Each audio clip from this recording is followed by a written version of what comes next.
अस्सलाम वालेकुम dear student. तो आज हम जीन एक्सप्रेशन देखेंगे, प्रोकैरियोट्स में कैसे होता है और यूकैरियोट्स में कैसे होता है। ठीक है, तो सैलिएंट फीचर्स कौन से हैं, ऑब्जेक्टिव कौन से हैं जो हम इस लेक्चर में कवर करेंगे।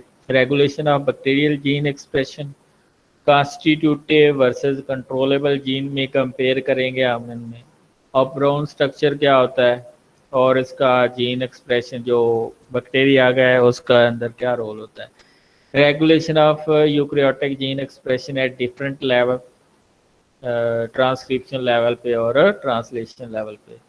डीएनए मिथाइलेशन कैसे होती है, हिस्टोन मॉडिफिकेशन कैसे आती हैं,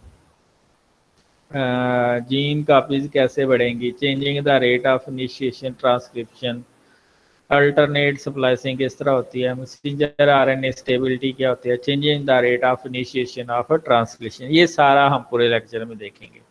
तो सबसे पहले हम डिस्कस करते हैं जीन एक्सप्रेशन।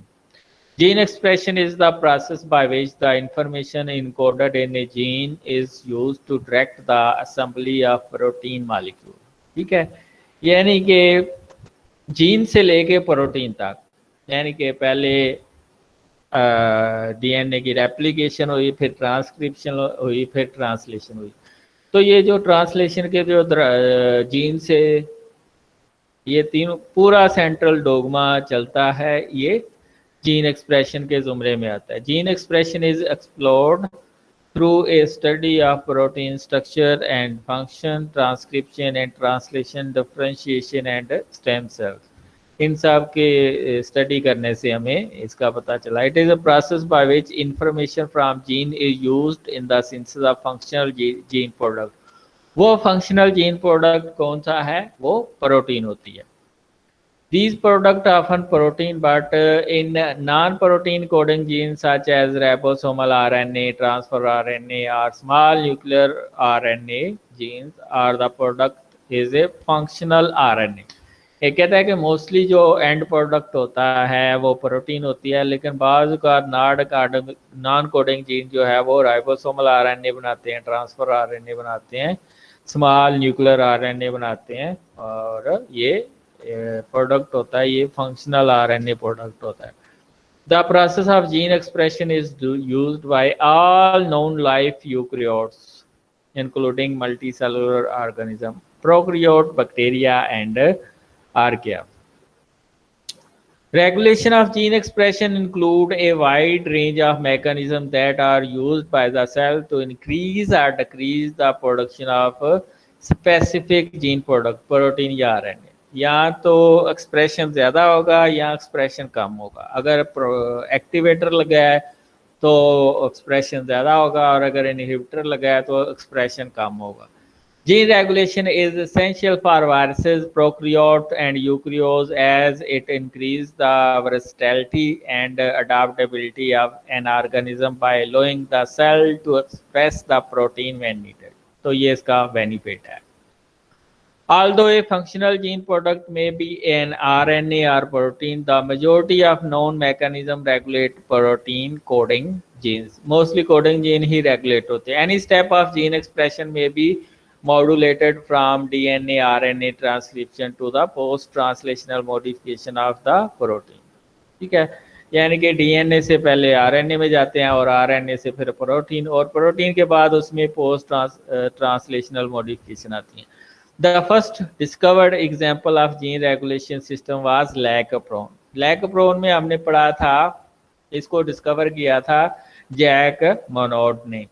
इसमें हमने पढ़ा था कि लैक्टोज अगर है तो ये लैकप्रोन का जो जीन एक्सप्रेशन है वो ज़्यादा होगा, और अगर ग्लूकोज का लेवल ज़्यादा है तो इसका एक्सप्रेशन कम होगा। In which the protein involved in lactose metabolism are expressed by E coli only in the presence of lactose and absence of glucose. तो लैक्टोज जो है वो एक्टिवेटर का काम करता है, और ग्लूकोज जो है वो इनहिबिटर, यानी कि ये एंजाइम के एक्शन को, ये जो लैक्टेज एंजाइम है और एपिडेज एंजाइम है, इनको एक्शन को कम करता है। Gene regulation drives the process of cellular differentiation and morphogenesis leading to the creation of different types of cell types in multicellular organism where the different types of cells may process different gene profile, gene expression profile. ये आप देख सकते हैं, अगर eukaryotes में देखें तो इसमें इंट्रॉनिक सीक्वेंस ज़्यादा होती है,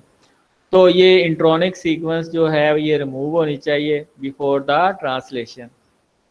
जब तक ये इंट्रॉनिक सीक्वेंस रिमूव नहीं होगी, जीन एक्सप्रेशन यानी कि फंक्शनल प्रोडक्ट अच्छी तरह नहीं बनेगा और बाद में उसकी पोस्ट ट्रांसलेशनल मॉडिफिकेशन नहीं होगी। तो यूकैरियोट्स के अंदर इंट्रॉनिक सीक्वेंस 95% तक हो सकती हैं, जबकि प्रोकैरियोट्स में ना होने के बराबर इंट्रॉनिक सीक्वेंस होती हैं। Genes are subunit of DNA, the information database of a cell that is contained inside the cell nucleus. This DNA carries the genetic blueprint that is used to make all proteins that cell needs. Every gene contains a particular set of instructions that code for a specific protein. अगर आप कर रहे हैं eukaryotes की बात, eukaryote में क्या होता है, वन जीन वन प्रोटीन का कंसेप्ट आता है, लेकिन प्रोकैरियोट में कम्बिनेशन ऑफ जीन जो प्रोन है वो प्रोटीन आगे डिफरेंट प्रोटीन बनाता है। Classification of gene with respect to their expression, constitutive gene जिनको हाउसकीपिंग जीन्स भी कहते हैं, are expressed at fix rate irrespective to the cell condition. ये फिक्स रहेंगे और फिक्स ही एक्सप्रेशन शो करेंगे।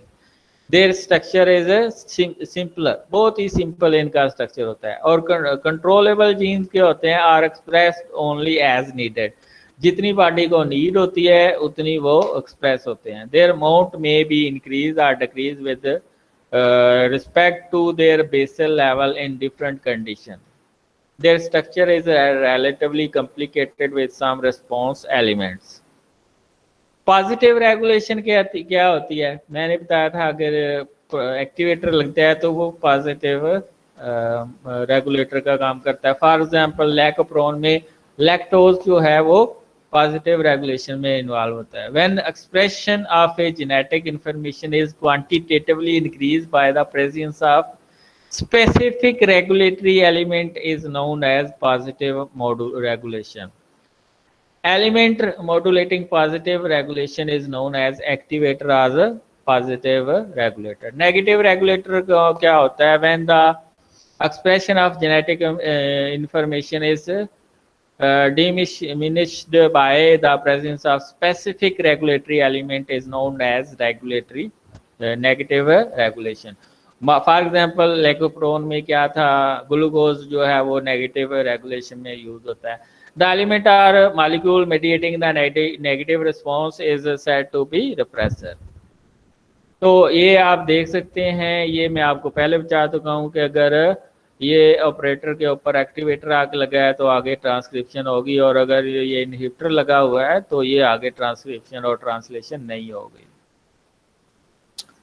ठीक है, तो नेगेटिव रेगुलेटर का काम क्या होगा, आगे ट्रांसक्रिप्शन और ट्रांसलेशन को रोकता है, जबकि पॉजिटिव रेगुलेटर का क्या काम है, आगे ट्रांसक्रिप्शन भी करता है और ट्रांसलेशन भी करता है।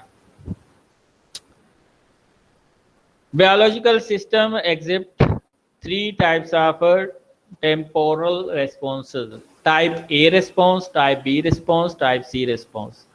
टाइप ए रिस्पॉन्स में क्या होता है, increase extent of gene expression is continued in the presence of inducing signal, यानी कि जो एक्सटेंट ऑफ जीन एक्सप्रेशन है वो चलता रहेगा जब तक इंड्यूसिबल सिग्नल है। This is commonly observed in prokaryote like lac operon में in response to intracellular concentration of nutrient like lactose type in lac operon. Type B response में क्या होता है, increase amount of gene expression is a transient even in the presence of regulatory signal. They seem commonly during the development of an organism. Transient यानी कि controllable भी है और non controllable भी है। Type C response increase gene expression that persist even after termination of signal, यानी कि जब सिग्नल खत्म भी हो जाता है तब भी जो है एक्टिवेशन होती रहती है। It is seen in the development of tissue और ऑर्गन। तो प्रिंसिपल ऑफ जीन रेगुलेशन क्या है, RNA polymerase bind to the DNA at promoter site और वहाँ से फिर ट्रांसक्रिप्शन होती है और फिर उसके बाद कोडिंग सीक्वेंस स्टार्ट होती है, वहाँ से प्रोटीन की ट्रांसलेशन स्टार्ट होती है। Transcription initiation is regulated by protein that bind to or near promoter। तो ये आप देख सकते हैं steps involve in regulation of gene expression, synthesis of the primary RNA transcript, इसको ट्रांसक्रिप्शन कहते हैं। उसके अंदर फिर मॉडिफिकेशन आती हैं, post transcriptional modification of messenger RNA, फिर मैसेंजर आरएनए डिग्रेड होता है और फिर उससे प्रोटीन बनती है, ठीक है। और प्रोटीन के बाद बनने के बाद उसके अंदर प्रोटीन की मॉडिफिकेशन आती हैं, post translation, methylation, acetylation, formylation. तो फिर प्रोटीन टारगेट और ट्रांसपोर्ट और अपना फंक्शन परफॉर्म करती है। फिर परफॉर्म करने के बाद वो डिग्रेड होना शुरू हो जाती है। तो जीन एक्सप्रेशन में क्या है, अगर यूकैरियोट में देखें तो इंट्रोनिक सीक्वेंस भी होती हैं और एक्सोनिक सीक्वेंस भी होती हैं। तो प्रमोटर से जब आरएनए सिंथेसाइज होता है उसके बाद इंट्रोनिक सीक्वेंस रिमूव होती है। इंट्रोनिक सीक्वेंस रिमूव होने के बाद फिर स्प्लाइसिंग के बाद जो मैसेंजर आरएनए है वो प्रोटीन की सिंथेसिस करता है। जीन रेगुलेशन इन प्रोकैरियोट, तो ये तो हम पहले भी कर चुके हैं लेकिन इसका हम थोड़ा सा ओवरव्यू कर लेते हैं। In prokaryotes the primary control point is the process of transcription initiation, different ways of regulation of gene expression in bacteria, promoter recognition और ट्रांसक्रिप्शन लॉन्गेशन, एटेन्यूलेशन कहते हैं जिसको। Regulation of gene expression can be done by some operon pathway such as, तो इसमें जो bacteria है उसमें दो ओप्रोन बड़े हाई होते हैं, एक लैक ओप्रोन और दूसरा ट्रिप्टोफान ओप्रोन, ठीक है। तो steps of regulation in prokaryote, transcription control के ऊपर रेगुलेशन होती है, ट्रांसलेशनल कंट्रोल के ऊपर रेगुलेशन होती है और पोस्ट ट्रांसलेशनल कंट्रोल के ऊपर रेगुलेशन होती है, ठीक है। तो इकोलाई में आगे देखते हैं इसका ओप्रोन क्या होता है। In genetics and operon is a functional unit of genomic DNA containing a cluster of gene under the control of a single promoter, यानी कि ग्रुप ऑफ जीन्स हैं जो एक प्रमोटर के अंदर कंट्रोल होते हैं। Oprons occur primarily in prokaryote but also in eukaryote. Opron are related to regulons, stimulons and modulons. ये रेगुलॉन, स्टिमुलॉन एंड मॉडुलॉन पे कंसिस्ट होते हैं। An operon is a made up of several structural genes range under a common promoter and regulated by common operator, ठीक है। ओप्रोन के अंदर आपको पता है प्रमोटर भी होता है, ऑपरेटर भी होता है, स्ट्रक्चरल जीन्स भी होते हैं और रेगुलेटर भी पीछे प्रमोटर के लगा होता है। An opron is made up of several structural gene range under the common promoter and regulated by a common operator। ये मैं आपको बता चुका हूँ। It is defined as a set of adjacent structural genes plus the adjacent regulatory signal that affect the transcription of the structural gene। तो क्या prone के अंदर क्या चीजें होती हैं? प्रमोटर होता है, ठीक है, a nucleotide sequence that enable a gene to be transcribed, जहाँ पे जाके आरएनए पॉलीमरेज आके लगता है। रेगुलेटर क्या है? जो प्रमोटर से पहले होते हैं। These gene control the operator gene in cooperation with certain compound called inducer and repressor present in the cytoplasm. Operator, a segment of the DNA that repress bind to it is classified defined in the lake opron as a segment between the promoter and the gene of the opron, structural gene, और ये जो promoter है उसके दरमियान होता है।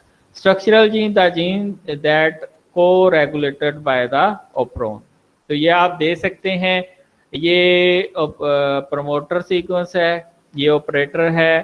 तो promoter sequence से पहले रेगुलेटरी जीन होता है, ठीक है।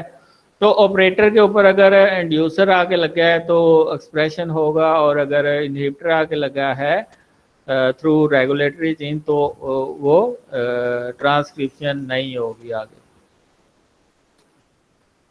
ओप्रोन regulation can be either negative or positive. तो अगर इंड्यूसर लगा है तो पॉजिटिव रेगुलेशन होगी, और अगर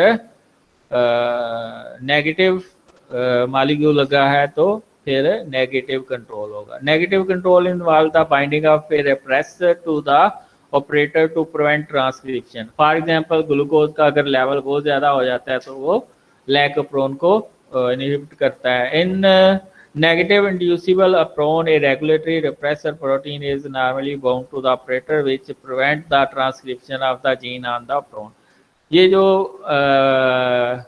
आपका रेगुलेटरी है उसके ऊपर जाके ग्लूकोज लगा तो उसने सिग्नल दिया ऑपरेटर को, ऑपरेटर ने फिर कहा कि यार ट्रांसक्रिप्शन को ब्लॉक कर दिया। इफ द इंड्यूसर, अगर इंड्यूसर लगता है तो फिर ट्रांसक्रिप्शन होगी।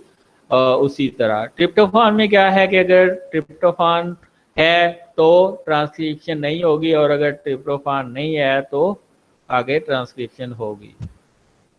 ठीक है, तो ये चीज़ें मैं आपको एक्सप्लेन कर चुका हूँ। क्लासिफिकेशन क्या है, कैटाबोलिक इंड्यूसिबल और रेप्रेसिबल, ये दो ही होती हैं। लैक प्रोन और एरा प्रोन में हमने डिस्कस किया था। तो अगर तो विदाउट रिप्रेसर है फिर ट्रांसक्रिप्शन और ट्रांसलेशन होगी, लेकिन अगर रिप्रेसर लग गया है तो ट्रांसक्रिप्शन और आगे ट्रांसलेशन नहीं होगी।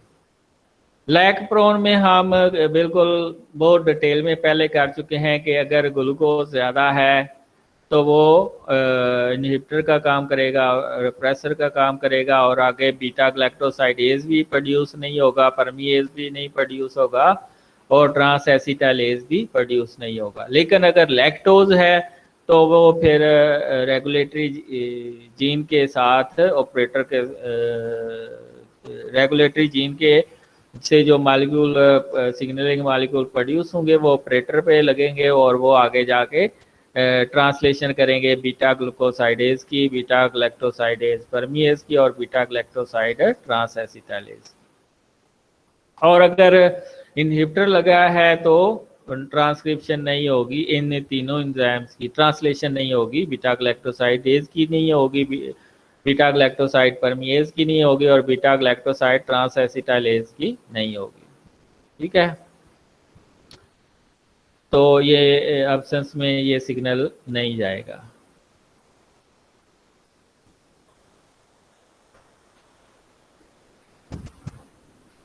प्रेजेंट जब इंड्यूसिबल मॉलिक्यूल प्रेजेंट होगा तो सारे एंजाइम प्रोड्यूस होंगे और जब रिप्रेसर होगा कोई भी एंजाइम प्रोड्यूस नहीं होगा, ट्रांसक्रिप्शन ट्रांसलेशन एब्सेंट होगा। तो जो ट्रिप्टोफानोप्रोन है वो 5 प्रोटीन प्रोड्यूस करता है, A B C D E. ठीक है, 5 स्ट्रक्चरल जीन होते हैं तो 5 प्रोटीन प्रोड्यूस करता है। तो अगर ट्रिप्टोफान है तो वो एक्टिवेटर का काम कर रहा है और अगर नहीं सॉरी इनहिबिटर का काम कर रहा है और अगर नहीं है तो वो एक्टिवेटर का काम कर रहा है।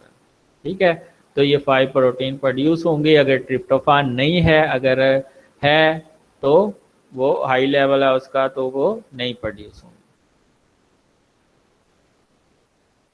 जीन रेगुलेशन इन यूकैरियोट्स, तो eukaryote cells have much larger genome. और क्यों लार्जर जीनोम होता है? क्योंकि इसमें 95% तक जीन सीक्वेंस के अलावा इंट्रोनिक सीक्वेंस होती है, नॉन कोडिंग सीक्वेंस होती है। ठीक है, इसमें नॉन कोडिंग सीक्वेंस इसमें ज़्यादा होती है।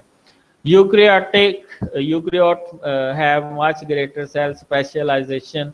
The eukaryotic cell contain a enormous amount of DNA that does not program the synthesis of RNA or protein. This require complex organization in eukaryote. Expression of gene into protein can be controlled at various points. Translation, transcription, post-transcriptional modification में भी आप control कर सकते हैं। Post translation हर point के ऊपर इसमें control हो सकता है। Check point for the gene expression in eukaryote synthesis of protein is controlled right from the chromatin stage. इनके हर स्टेप में आप इसके जीन एक्सप्रेशन को कंट्रोल कर सकते हैं। Expression of gene is control eight many step during the process of transcription and translation. यानी आरएनए की सिंथेसिस और प्रोटीन की सिंथेसिस के दरमियान आप इसको कंट्रोल कर सकते हैं।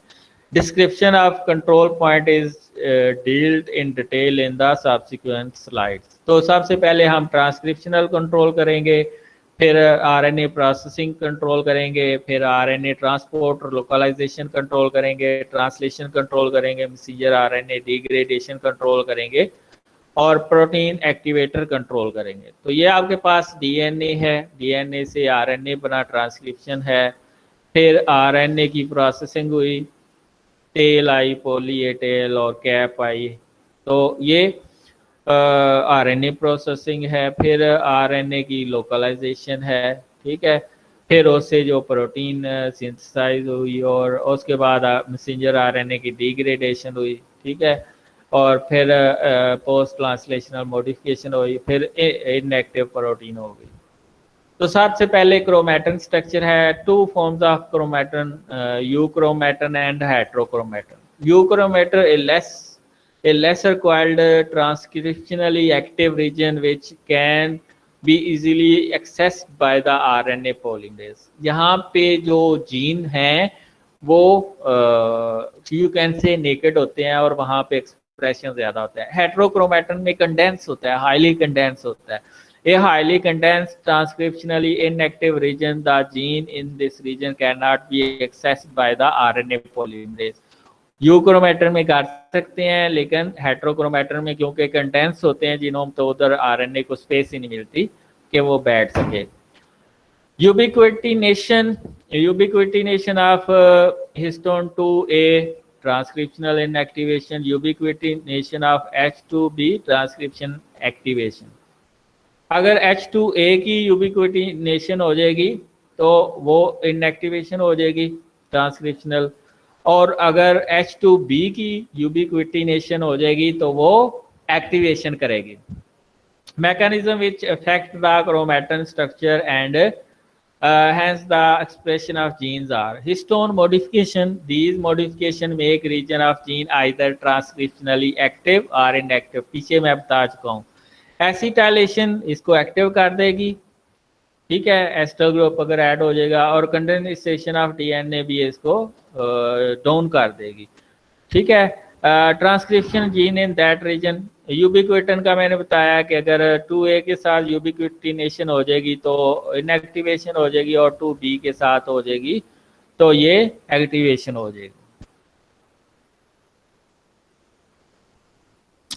Methylation, DNA methylation is the either addition or removal of methyl group predominantly where the cytosine bases occur, consequently bases occur consequently, ठीक है। मसलन C के सामने A के साथ T आएगा और G के साथ C आएगा। DNA methylation is the addition of removal of methyl group predominantly where a cytosine bases occur, consequently bases occur consequently, वही है। methylation occur most often in symmetrical GC sequence, CG sequence, ठीक है। CG sequence ये methyl group पाया तो ये methyl group इधर लगा तो ये इसकी मिथाइलेशन होगी, तो ये साइटोसिन और साइटोसिन में चेंज होगी। तो ये इसमें एसिटाइलेशन हो सकती है, मिथाइलेशन हो सकती है, फास्फोराइलेशन हो सकती है।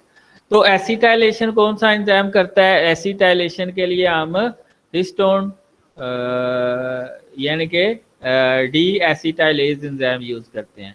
हिस्टोन एसिटाइल ट्रांसफरेज, इसको कहते हैं हिस्टोन एसिटाइल ट्रांसफरेज, ये एसिटाइलेशन करेगा। Histone acetyl transferase and coactivator lead to euchromatin formation, ठीक है।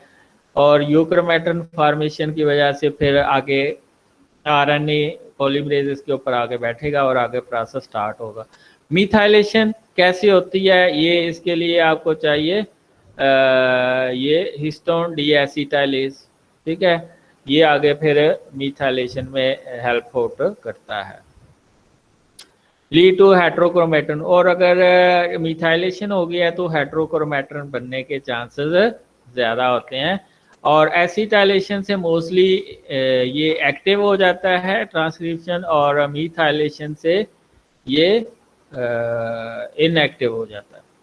रेगुलेशन ऑफ ट्रांसक्रिप्शन, यूकैरियोट में there are two types of promoter which are used in the regulation of transcription.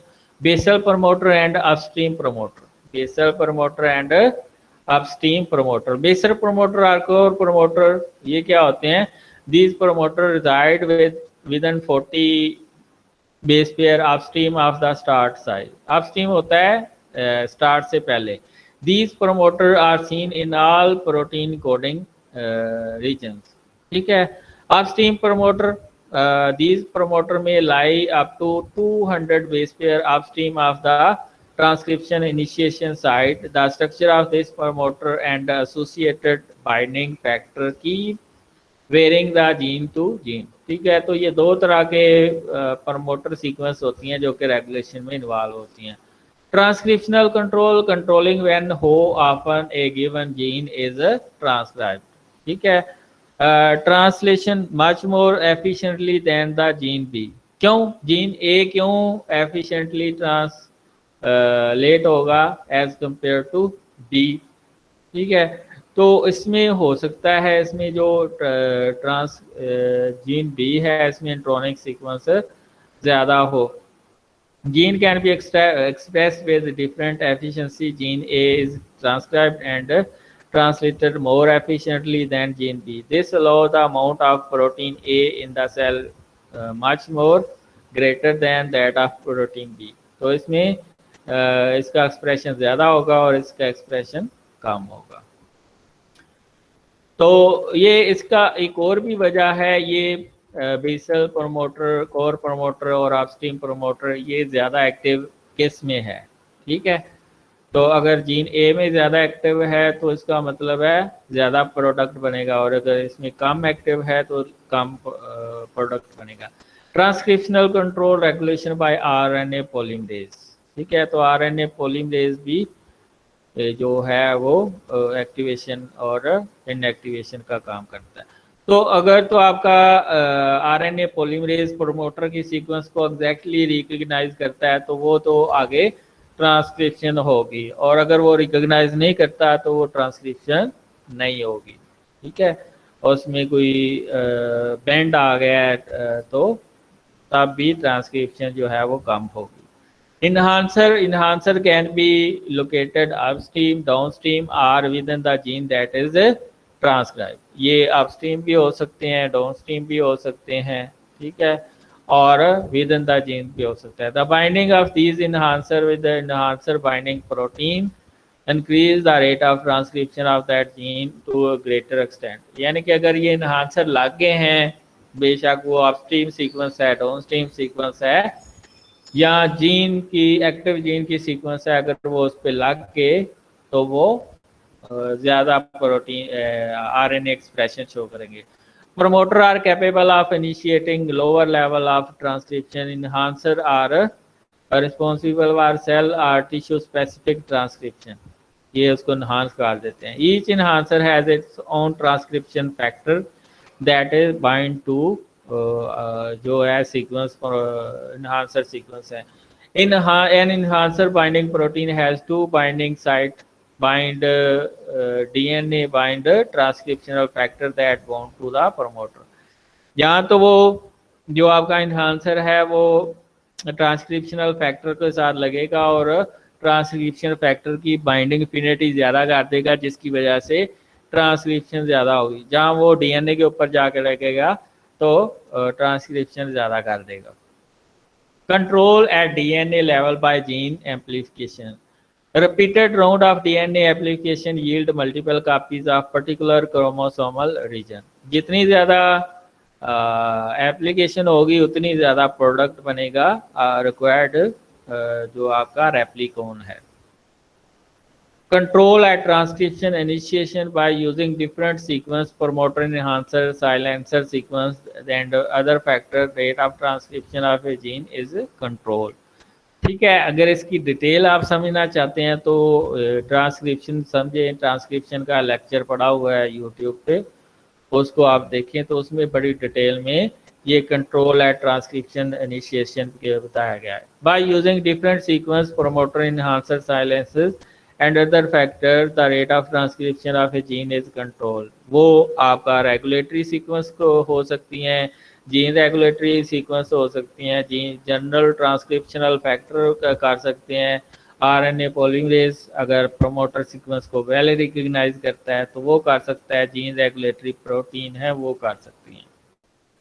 Regulation of RNA processing, RNA processing involve एक तो addition है cap 5 prime and के ऊपर, और tell के ऊपर बहुत से न्यूक्लियोटाइड आ जाते हैं जिनके अंदर एडिनोसिन होती है, ठीक है। और फिर रिमूवल ऑफ इंट्रॉन्स, ये है आरएनए की प्रोसेसिंग। जब तक इंट्रॉन्स रिमूव नहीं होंगे और पॉलीटेल नहीं आएगी मैसेंजर आरएनए के ऊपर, तब तक प्रोटीन की सिंथेसिस स्टार्ट नहीं होगी। इंट्रॉन का रिमूव होना लाजमी है, पोली ए टेल का आना लाजमी है, 5 प्राइम एंड के ऊपर कैप का आना जरूरी है, तब जाके प्रोटीन सिंथेसिस स्टार्ट होगी। The RNA which get translated to protein are transported out from the nucleus to the cytoplasm. Messenger RNA बाहर आ जाता है। Depending on the final combination of exon after splicing, different kinds of protein are obtained which can perform different function in the gene. अगर तो messenger RNA आया है DNA polymerase वाला, तो वो डीएनए पॉलीमरेज को सिंथेसाइज करेगा राइबोसोमल आरएनए और ट्रांसफर आरएनए को यूज करते हुए। और अगर आया है वो हीमोग्लोबिन का जीन आया तो वो हीमोग्लोबिन को सिंथेसाइज करेगा। Exon shuffling, the function of two protein synthesize from the same messenger RNA are different in different cells as different combination of exon exist in different cells. Mostly जो है one gene one protein concept होता है, लेकिन बाज़ औक़ात एक gene से एक मैसेंजर आरएनए से 2 प्रोटीन भी सिंथेसाइज हो सकती हैं। वो डिपेंड करता है कौन से जीन की ज़्यादा रेगुलेशन हुई है। Regulation of RNA transport, only some RNA function within the nucleus where all other RNAs which are meant for the protein synthesis have to be transported from the nucleus to the cytoplasm where nuclear force।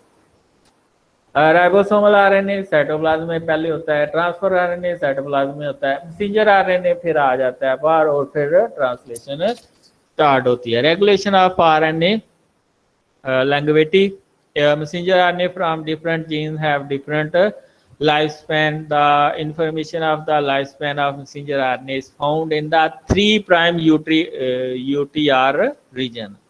The sequence of AUUU A within 3 UTR act as a signal of our early degradation. अगर तो ये sequence है AUUU A sequence है तो ये जल्दी degrade हो जाएगा।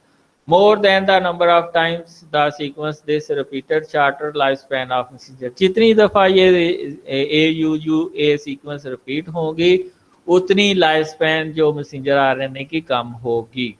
आरएनए प्रोसेसिंग कंट्रोल कहाँ पे कंट्रोल होएगा? कैपिंग के ऊपर कंट्रोल होएगा, स्प्लाइसिंग के ऊपर होएगा और पॉली एडाइनिल, यानी कि कैपिंग हेड के ऊपर आएगी, स्प्लाइसिंग इंट्रॉन्स का रिमूव होना, और पॉली एडिनाइलेशन का मतलब है टेल के ऊपर पॉली ए ग्रुप आके न्यूक्लियोटाइड ऐड होंगे। Stem loop structure loop is stabilized by the 90 kilo dalton protein in the absence of iron. This time the stem loop is at 5 prime end of the messenger RNA.